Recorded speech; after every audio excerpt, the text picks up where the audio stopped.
family and friends. This is Rob the Sapper gardener representing Essayons Family Garden, doing a late in the day, not really a garden update, just actually did my last lawn cut, hopefully of the year. We got some near freezing temps, maybe freezing temps, a couple of days this week. And now it's warming up again, so I may have to come out and cut one more time, but hopefully not. But we have done a whole lot of garden cleanup. So I'm gonna just turn you around, show you some of the beds we got mostly clean. And we're gonna figure out what we're going to put cover crops in, what we're going to put black tarps over to try our best to solarize, and some of the areas that we didn't use this year we're going to talk about. So let me get you turned around so you can see what I see. So we got beds and containers pretty much all around our property. One of our good YouTube friends, Bill at Little White Dory and Iona Homestead, said that we can grow in pretty much anything, and he is pretty much right. We got all kinds of garden beds, containers. We still got some stuff growing. We got some, I believe that's Chinese celery right here. We got some chives, which we grow almost year round.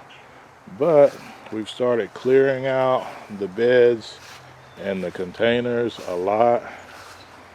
And we've started putting our garlic in a lot of places. And what we do is we'll have a few beds that will be dense with garlic, and then we'll have other beds that we'll put in just a few cloves as a companion plant, just to try to keep things off them the rest of this year and in the spring and summer before we harvest ours. But lots of cleared beds. Some like these we still need to clear. But it's like night and day from how the garden looked even a month ago. And some beds we've pulled out whatever crops we had. Some of the weeds are still there, but again, we'll figure out what we're going to put cover crops in. And when we use cover crops, we'll use winter rye, clover. We might do some soybeans, but haven't completely decided that, even though I know I need to decide soon before it gets really cold here and stays really cold.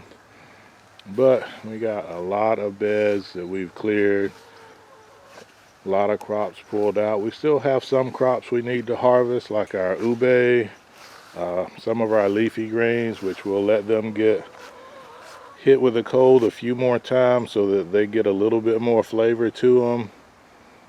Still got to pull our kiwi, what hasn't been stolen. We've seen a lot more, and we got our chickens over there. We've seen a lot more pest insects before the freeze, and I'm sure we'll see some now that it's warming up again.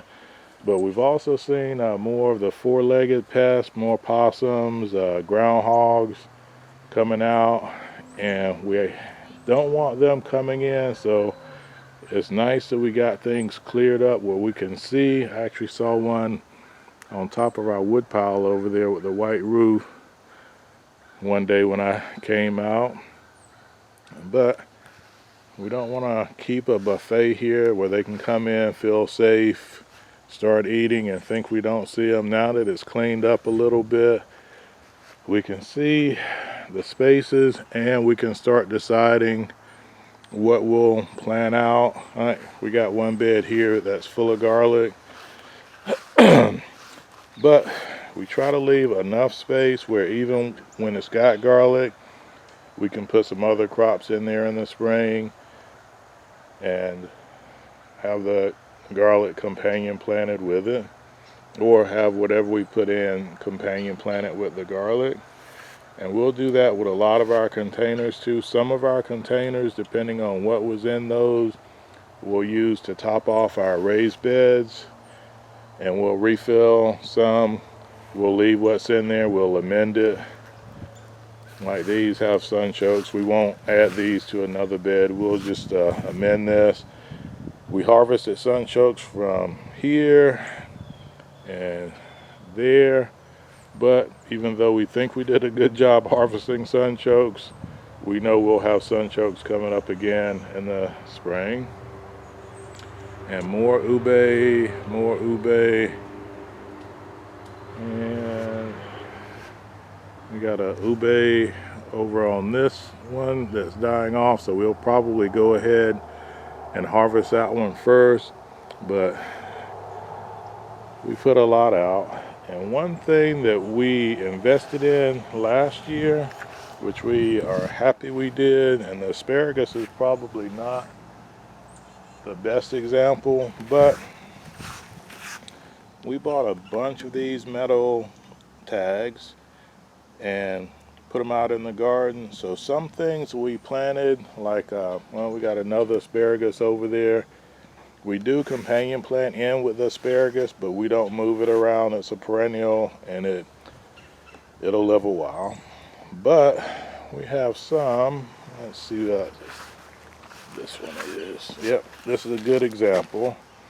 So this tag says cucumber, and what we'll do as we start doing our planning for the next year's garden, wherever we decide we want to put cucumber, we'll just pull that tag up and we'll put it in that spot, and that way we can kind of move things around and say, yep, this goes here, that goes there, and be prepared when we start bringing plants out. And that'll help me and Mrs. SG, because she's honestly doing a lot more of the direct sowing than I am. We got beans here, and we put some garlic in with it, and that'll just help keep both of us on track. Well, really just to keep me on track, because she always seems to know what's what in the garden. I'm the only one that gets a little confused because I'm inside working and she's out here working. Yep, and we got zucchini, which was there. So whatever was planted in a spot, for the most part, aside from perennials like the asparagus and the sunchokes, and some of our small fruit trees like the fig trees, will stay where they are, but everything else we'll try to rotate. And we call it a garden rotation. Sometimes we call it soil rotation, because we'll take soil from a container, put it someplace else so we can use that container. And that works for us for things like tomatoes, peppers. We like using containers for those. So if we just take that soil out, put it somewhere, put fresh soil in, then we can reuse that container for peppers, cucumbers, things like that, and not have to worry as much about pest pressure there. One thing we did this year, and not really intentionally, I guess semi-intentionally, because if you don't do something, then you've made a decision not to do it. We didn't put a lot of effort into our Zone 2 gardens this year, or our Zone 2 areas. Micro Orchard 1, Micro Orchard 2, we did a little bit of lawn cutting, but we didn't try planting a lot of annuals out there, and we actually didn't really tend to those a lot. We went out to see if we had fruit, but we gave them a rest, and we gave us a rest too, and we focused most of our energy on the inner garden and the garage garden, which the garage garden still got a little bit overgrown. Let me move up here on the deck so I can see myself and you can see me. So we rested our micro orchards a little bit, and we'll go in and we'll get those cleaned up now that it's fall. Maybe a little bit of cleanup in the spring, but we know once winter hits and stuff dies down, we'll get a better look at it. It'll make our job a little easier to clean out. We'll have less worries about some pest issues out there, especially the no-legged pest. So when it's really cold, we'll do a better job of cleanup, and we'll decide how much effort we want to put, because really one of the permaculture principles involves growing in zones, and zone 1 is where most of your work should be spent at. Those are things, annuals, frost sensitive plants, things that you got to worry about, the pest on, the hornworms, whatnot. So we really focused on that this year, and next year we'll focus a little more on the zone 2 garden, which are our micro orchards, but we don't want to spend half our time on the micro orchards. That should be 10-20% of our effort at most, and most of that's just clearing the walkways. We do fertilize it a couple of times a year, but we want to prioritize our zone 1 areas, and that just makes it easier for us. And we do still have some things growing we have to tend to, but it's been nice this year. Plus, we had a lot of setbacks this year.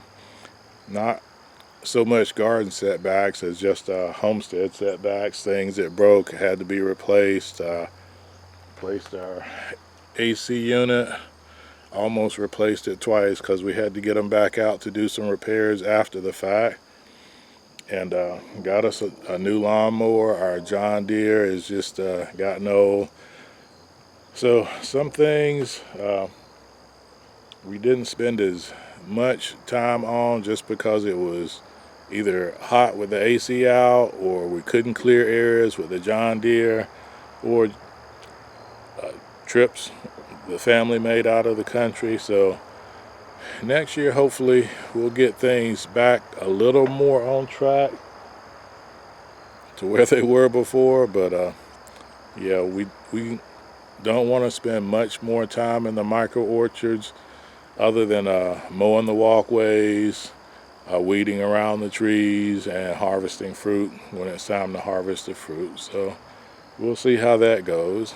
But I'm gonna get inside, get cleaned up, have a quick dinner, and we're gonna come back out because I promised SK2 we would do s'mores this weekend, and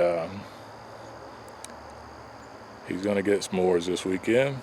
So quick garden chat, ramble, update. As always, this is Rob, the Sapper Gardener, saying God bless our great country America, and God bless you wherever you reside around the world. Take care. Sapper out.